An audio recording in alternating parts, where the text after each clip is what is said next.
following the hardware architecture. So we have separate program memory and separate data memory. Okay, so we have a distinguished memory location for program or code memory, and we have a distinguished memory location for data.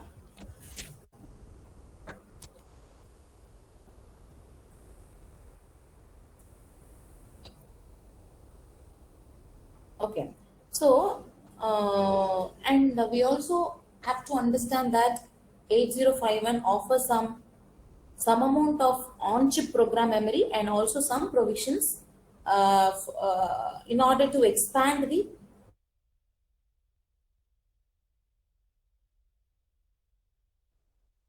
text. Okay, so whatever you see here is the organization of the program memory of 8051. So this is the organization of the 8051, and as you see, this EA pin is going to, so this enable pin is going to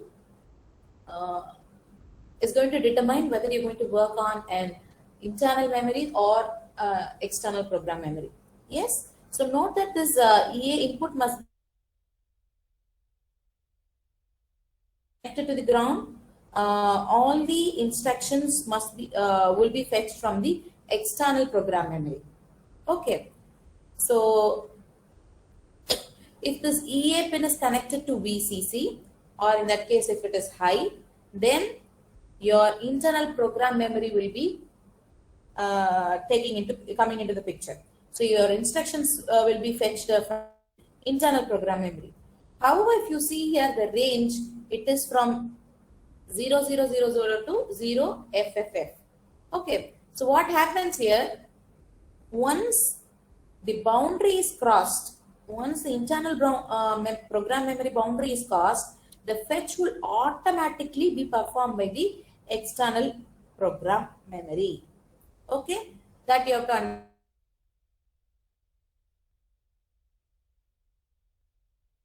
Boundary is crossed. When your instruction or program is crossed, it automatically starts fetching the program or the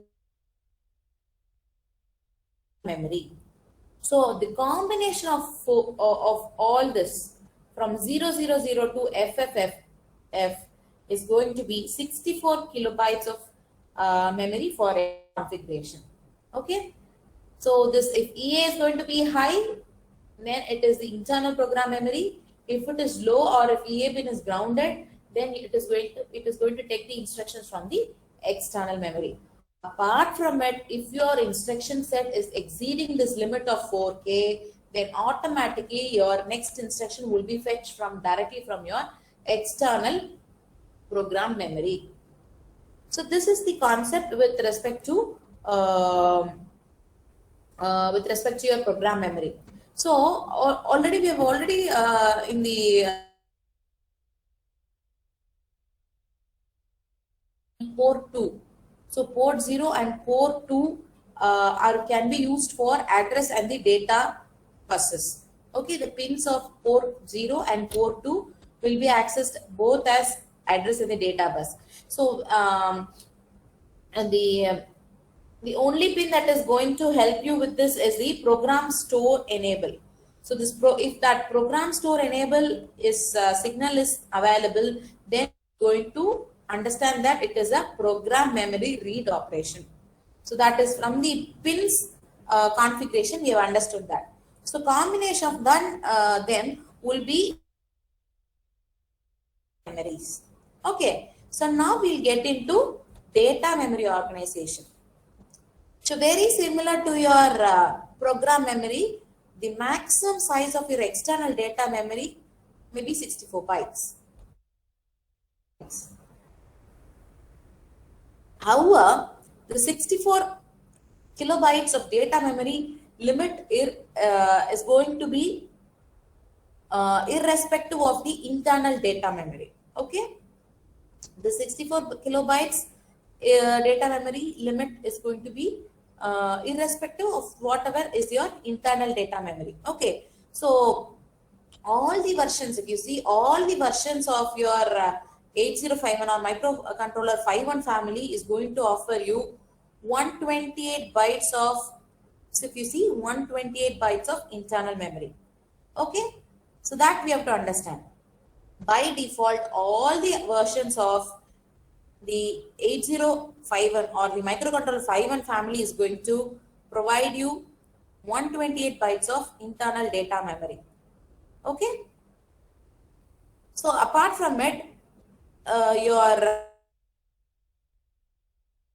offer an extra data memory like something like 256 bytes of internal data memory, but by default you will have the availability of 128 bytes of internal data memory.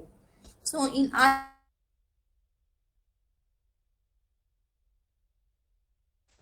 so irrespective of 80, it is 51 family or 52, what happens is that the maximum allowable external data memory is 64 kilobytes. Okay, maximum allowable external memory is going to be 64. So therefore, the maximum size of data memory of 8051 device is 64 kilobytes plus the availability 28 for 8051 or 256 for 8052. So that is what you can see here. So this 0027F is mandatory available for both, be it 8051 or 52. So in this we have in this internal data memory we is going divided into 3 separate functional parts that we'll understand later. But 0027F is going to be internal memory, and your 80 in your 8052, what happens from 80 to FF, it is going to be the internal data memory, that is the additional 128 bytes, which is going to give you 256 bytes of kilobytes of memory. Apart from it, you have 80 to FF, which is going to be special function registers only for available. Okay, so this is also again available. So you have, apart from it, your external memory, which is going to be 64 kilobytes. So this is a constant one. So this is the arrangement of internal and external data memory of.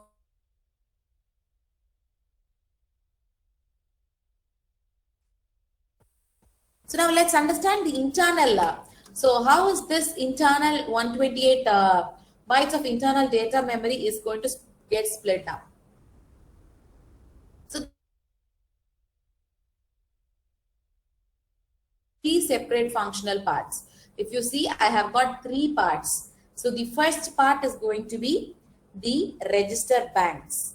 So it is the register banks. So I have 32 general purpose register. Okay. The next functional part will be bit addressable area, which is going to be of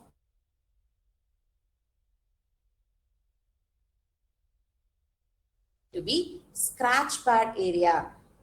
It is going to be the general purpose scratch pad area, which is of size 80 bytes. Okay. This is the major division of your 128 bytes in of 8051 family. Okay, so from your memory location 00 to 1F, it is dedicated for general purpose register. So we have 4 general purpose register, 4 general purpose register banks, and each bank has got 8 registers. So you have therefore 32 registers. Yes. So next 128 bits or 16 bytes, which is from 20 to 2F, is occupied by bit addressable area. So this area can be used as bit addressable or byte addressable area. So from 30 to 7F, it is going to be general purpose scratch pad area. So now let's understand this 32-bit or 32 bytes general purpose register bank. So this is the the value for 32 bytes, which is running between 00 to 1F. So 00 to 1F is going to be the registered banks, general purpose registered banks. So you have bank 0, bank 1, bank 2 and bank 3. So the lowest part of your internal ramp is going to be get accommodated with this register bank. So it is being designated as 0, 1, 2 and 3. Yes. So each bank is going to consist of 8 registers between R0 to R7.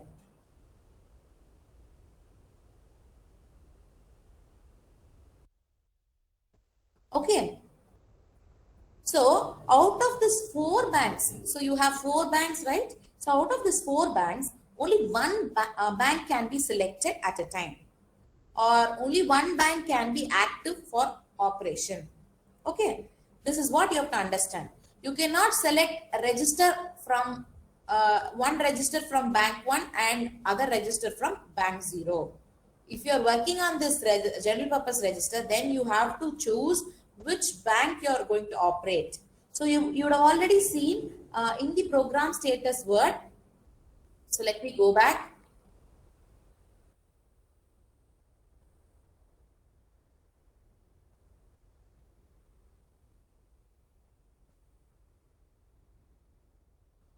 So this program status, apart from its mathematical flags, you have something called as control flags. So RS1 and RS0. So these 2 pins of your program status word is going to determine which is the bank that you are going to operate. Yes. So this is RS1 and RS0 is going to determine the pins. So the combination of these pins inputs, whether 00 means your registered bank 0 will be selected. If it is 01, then bank 1 will be selected. If it is 10, then bank 2. If it is 11, then your bank 3 will be selected.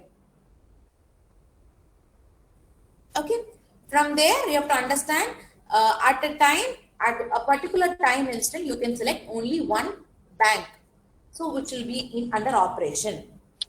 So whichever bank is selected, its registers may be addressed, whether it is from R0 to R7. Any of the registers can be selected.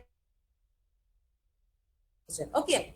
So this what happens when you do when you have registered banks and registers. This reduces the addressing time and it is going to speed up the process of data exchange. Okay. So if you are, however, what happens in case of unselected banks registers may also be used for the purpose of direct addressing mode. Okay, directly if you want to address, then it's possible. Initially, by default, when you go for reset option, by default, your value of RS0 and RS1 will be 00. Hence, your bank 0,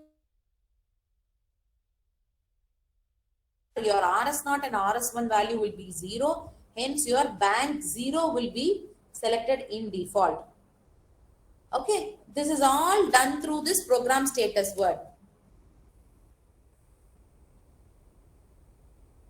So these registers, whatever you see here, can be used to store any data or operand, one of the operand during some ALU operation like your arithmetic or logical operations. So they can also be used as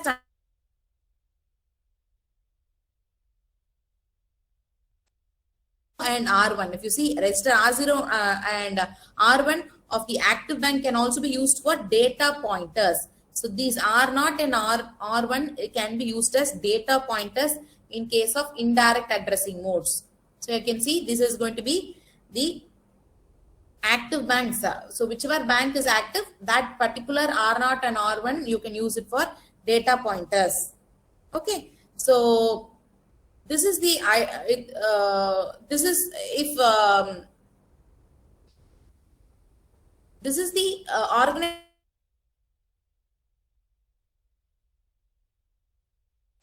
area, which is bit addressable area. So very name itself will tell you what is bit addressable area. Okay, I'll be so next 16 bytes of your 16 bytes after your general purpose register is occupied by this bit addressable area. If you see, you have 16 bytes allocated for bit addressable area from right from your 20 to 2F, 20 to 2F. Okay. So it consists of around, it consists of 128 bits. Okay. And values are addressable right from your 00 to 7F. It is going to be 128 bits, and each of the bits are going to be addressable. So if you see, in many control operations, the data can be a single bit data. In that case, you can go for bit addressing, or else you can go for byte addressing also. Okay, you can address it as a byte, or also in the other case as bit addressing mode also. So you have this 128 bits or 16 bytes dedicated for this bit addressable area. So when you go for economic operation of your usage of your system memory, then in that case you will go for this bit variable storage. Okay. So in that case, this becomes functional. So the last part is going to be which is from 30 to 7F. So that is called to be the scratch pad area, which is going to cover about 80 bytes. So the last part of your internal RAM area is going to be is used up as general purpose storage purposes, which is including stack registers also. So you have to understand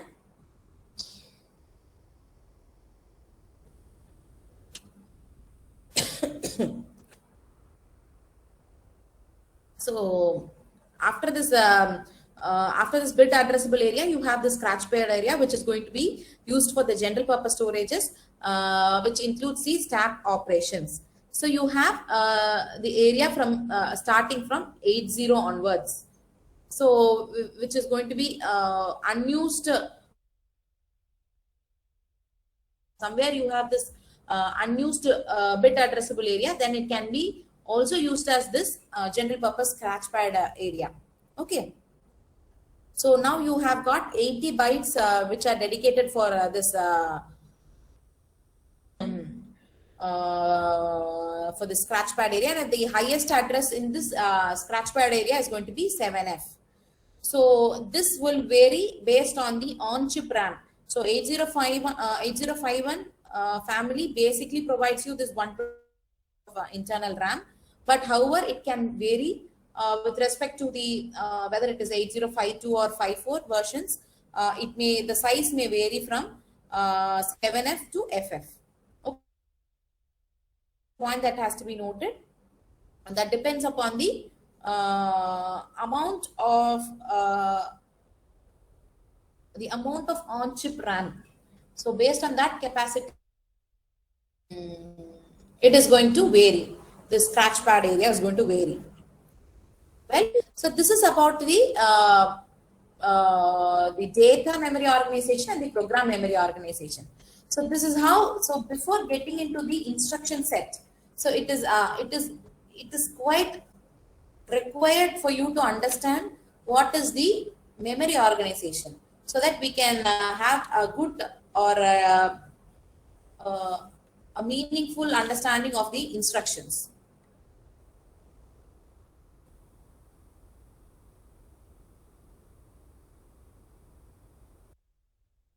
Instructions, how they are grouped up. So basically, I've told you we have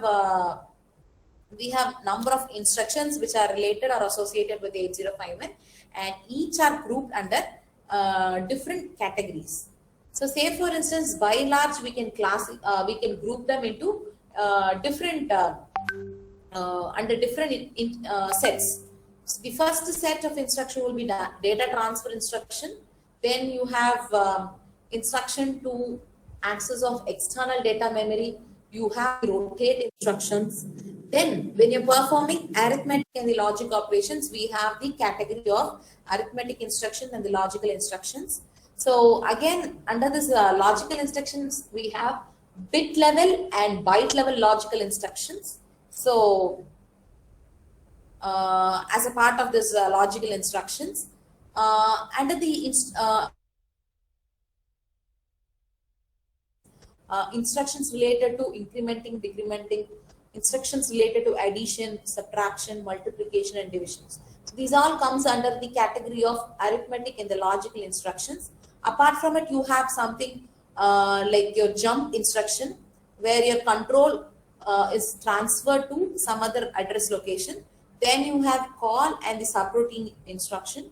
Then apart from it, you have the, with respect to your stack operation, you have push and the pop instructions and the data exchange instruction. So this data exchange instruction is a subcategory of data transfer instructions, but then you can widely classify them into these groups. Okay.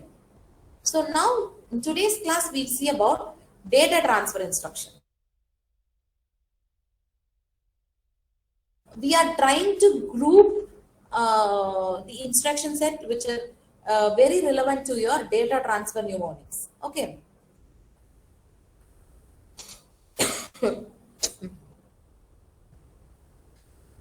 So having known about the architecture of 8051, now we are concerned about how you write the programs, how you instruct your 8051 to perform its operation. So now we have around 49 instructions which are or even broader categories. Okay, so first category is going to be the data transfer category or the data transfer group. So you have basically move instructions. Okay, so we have the we can largely or we can basically classify them under 5 different categories. So first will be a data transfer. So this itself we can not only, we need not classify into 9, we can group them even smaller sets. It can be data transfer instruction, arithmetic, logical operation, program branching. So program branching will be covering up your jump instruction, call and subroutine instruction. So this is the larger classification of your instruction set of your 8051, which is going to hold up 49 instructions in order to perform its operation related to the Harvard architecture. So now we will understand the data transfer mnemonics. So whatever you see here is going to be the mnemonics that are related to your, the list of mnemonics that is related to your data transfer type instructions. That is dedicatedly offered by your 8051 microcontroller. So note that your each mnemonic is going to address, or you are going to use it under different addressing modes, which have already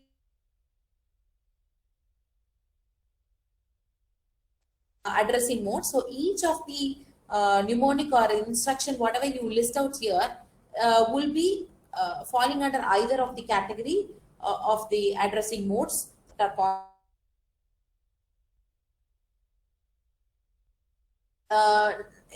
this list is going to largely understand the data has been transferred within the internal RAM. External RAM is not taken into account. So only apart from your one instruction, which is your MoveX instruction.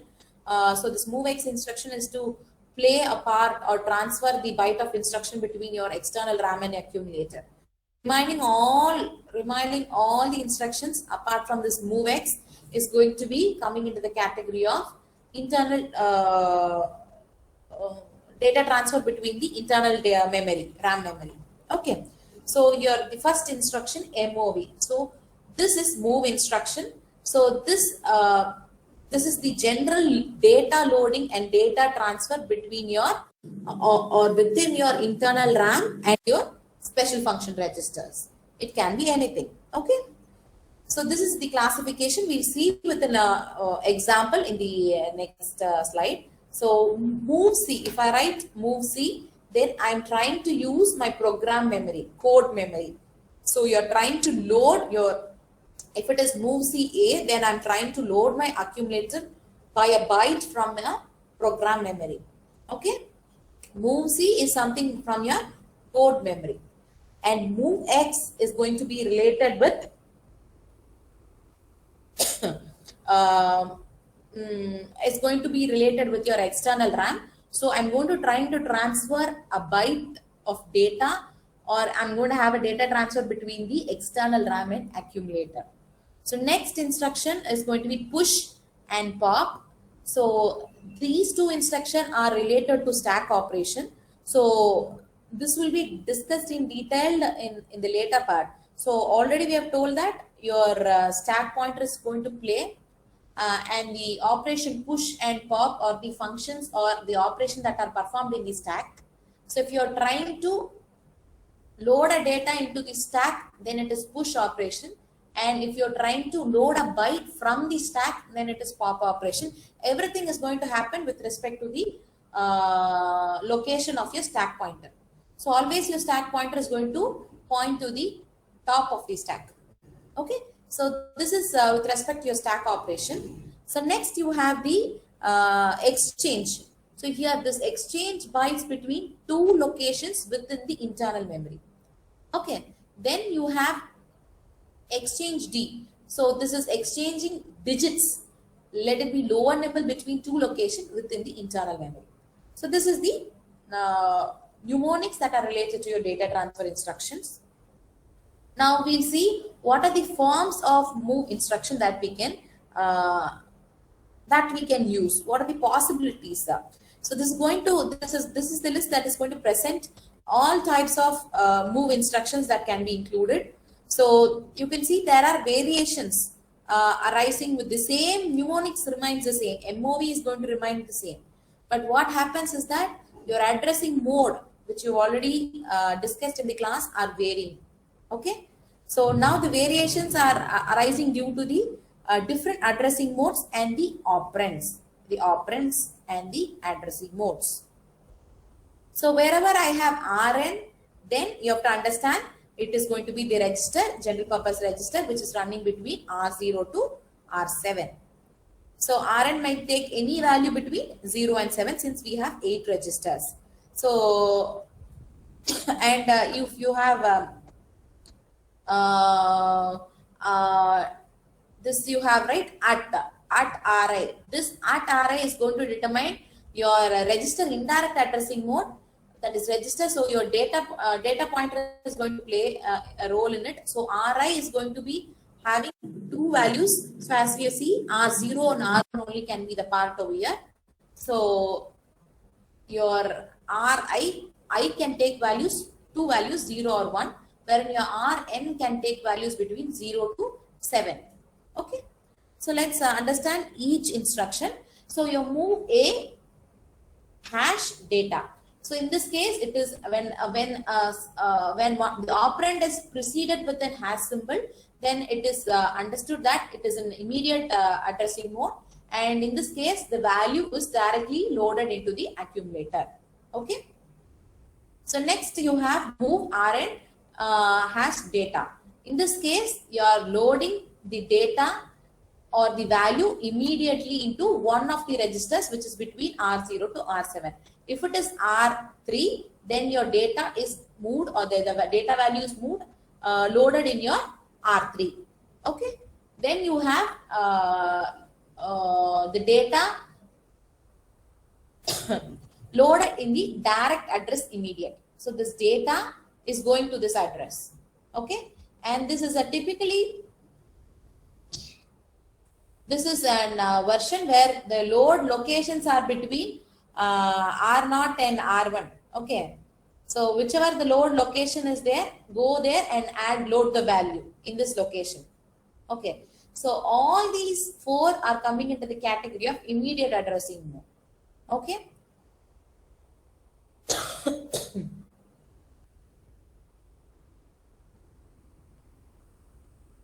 So next is your register direct addressing mode. So here you are trying to copy from the register Rn, which is going to be from R0 to R7 to your accumulator. Okay. Now here you are trying to copy the direct address. This is the address So if it is from the address to the accumulator, okay. So it will go to that address, find what is the value, and then it will be passing out to the or copying the value there to accumulator. So in this case, it is register indirect. We have already seen. So it will go for which is what it is the go for the address where your R0 or R1 is present. From there, it will fetch the address. From that address, whatever is the value in that particular address, it will move to accumulator. Next, you have the reverse of it. So which is this becomes the source now, and this becomes the destination. So these four instructions will go by like that. Then you have copy the direct address from the direct address. So this is happening in the direct addressing mode. Okay. So the copy the contents over here to this memory or this memory address. Okay. So the thing one you have to understand is here. So this you have to understand. This is register direct. So copy the address in the R0 location from your accumulator. So whatever is the accumulator value, that will be stored in the R0 or R1, that memory address. So whatever value in this register bank, that address, it will go there and it will store. Okay. And this is your loading your DPTR. So you have to understand you are trying to load 16-bit data. Okay. Here all you have loaded 8-bit data. Now you are working with 16-bit data. And that data is immediately loaded to your DPTR. You have to understand this point. Your DPTR is going to be 16 bits wide. Okay. So now in detail we'll understand the variations that we are with the move instructions A. So I'll write move A comma Rn. So Rn can take a value between R0 to R7 as I told. Similarly, I can have value of Ri as R0 or R1. Okay. And copy the value that is stored in the accumulator to the address that is pointed by the R0. Okay. This is going to be indirect way. So you have to understand at any point of time during a data transfer operation, your data is only copied from your source location to destination. And at this point, your source location value is not going to be changed. It is only copying the data. And another point you have to understand is that no flag is getting affected when you are performing data transfer operation. Okay. So, but if you perform some logical operation, some arithmetic operations, certain flags will be affected. Okay. But in the case of data transfer operation, we don't have any flags being set or reset. So your flags are unaffected with respect to data transfer operation. And one thing is that only a data is copied from your source location to destination. So at this point you have to understand that your source, the value that is being in your source will remain the same. The value will keep unchanged. Only the copying the value to your destination is happening. Okay, and your source is kept unaffected. So this is the point that you have to understand with respect to data transfer instructions. So now we'll understand the how you have to be understand the data pointer or in the sense 16-bit data load and 8-bit data load. So this is typically your instruction that is relatively the only instruction which is involving 16-bit data load. So when you have data pointer DPTR only, you are working with 16-bit data. Otherwise, it is only 8-bit data. Okay. So now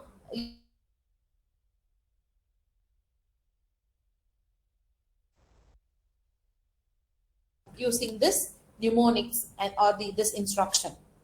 So now what happens is that it loads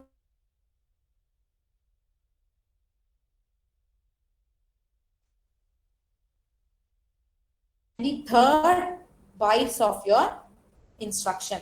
So first byte is going to be occupied with your mnemonic. So your second and the third byte of your instruction is going to be is going to perform the loading the 16-bit value into your DPTR, that is your so your second byte of instruction would be loaded in DPTR, your data pointer higher value, and in the third byte the instruction would be loaded in the remaining instruction, or third byte instruction will be loaded in your data pointer lower order. Okay, so this is your higher order, this is your lower order. So higher order and your lower order. Okay, so this will be loaded in your DPTR-H, and this will be loaded in the DPL. So that is your data pointer lower order. Okay. So your F2 will be loaded in the DPH, and your C7 will be loaded in the DPL of your DPTR.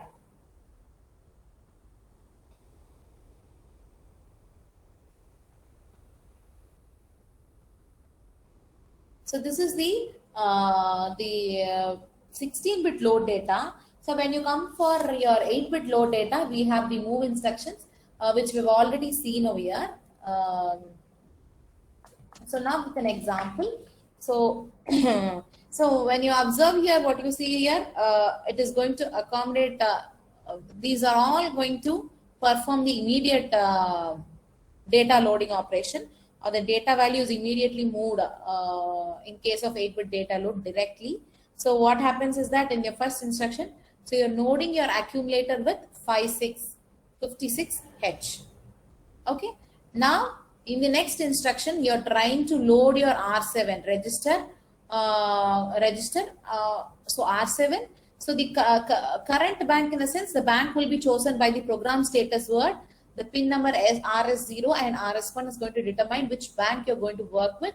So the corresponding bank which has been chosen, from that the R7 value, R7 register is located, and this FB is the value that is being loaded to this, is the 8-bit value that is being loaded to the R7 register.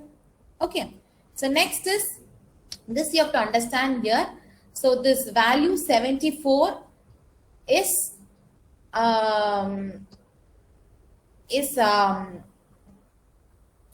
going to be passed as an output via the serial port.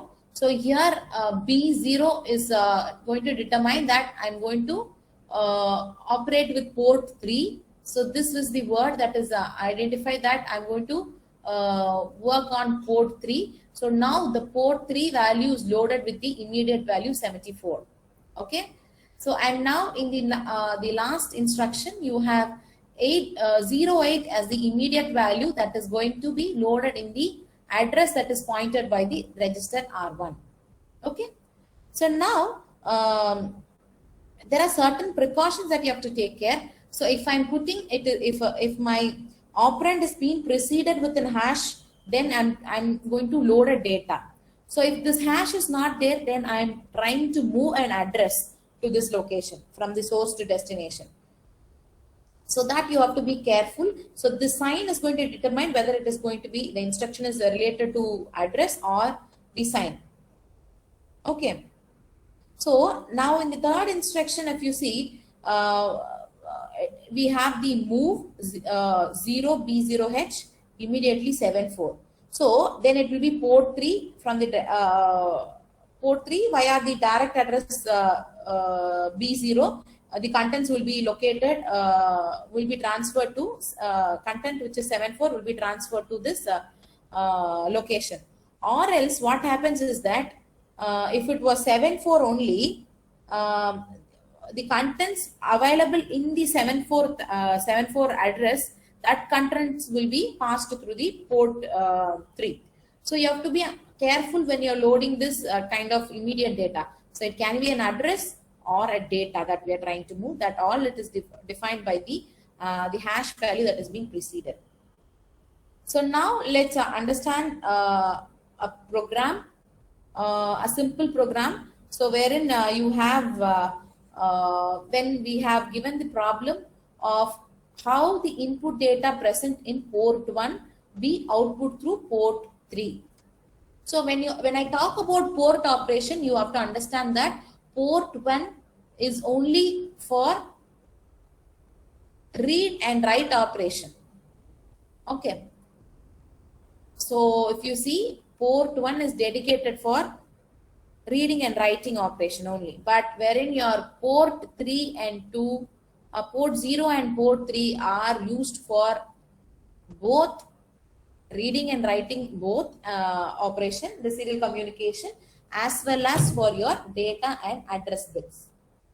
Okay, so this problem that we are given to us, that we are asking to find the alternatives of data communication between the two ports. So the ports involved are port 1 and port 3. So first what we have to do is that first we have to configure this port 1 as input port. So then we may read this port and output it through the port 3. Okay, so very simple 3 instructions are sufficient to perform this operation. Okay, so now if I want to perform this P1 as input port, then I have to make all the 8 bits as high in order to work as input port. If all the bits are going to be 0, then it will work as an output port. So it will be writing operation. For reading operation, or if I want to work it as an input port, then I should make it high. All the pins corresponding to port 1 high. So now I have to configure port 1 as input port. So for that value, I am passing out immediately FF to port 1. So by doing so, I'll be enabling all the signals, all the pins with high signal. So imparting that, I'm going for an input operation. Okay. So now I have the configured my port 1. So whatever the data is available in the port 1 will be copied to the accumulator via this instruction. Move A, P1 is going to copy the input pins of port 1 to the accumulator.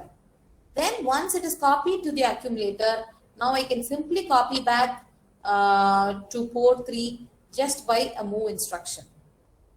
Okay. So now all these can be even simplified by writing move P1 to P3. Okay. So this both the last 2 instructions, of course I have to configure as the input port in order to get the values. First I have to read the values. So for that I want to configure as the input port 1 as input port, that I have to do. But this can be altered as move P1 to P3. So this instruction is going to copy the contents of port 1 to port 3. Yes. So this is the alternative of data communication between the ports. So you have to understand that at this point you can write a program irrespective of the addressing modes. You can use any addressing mode.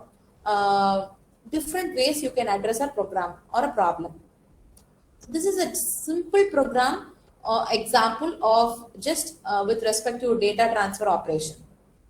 Yes. So far things are clear.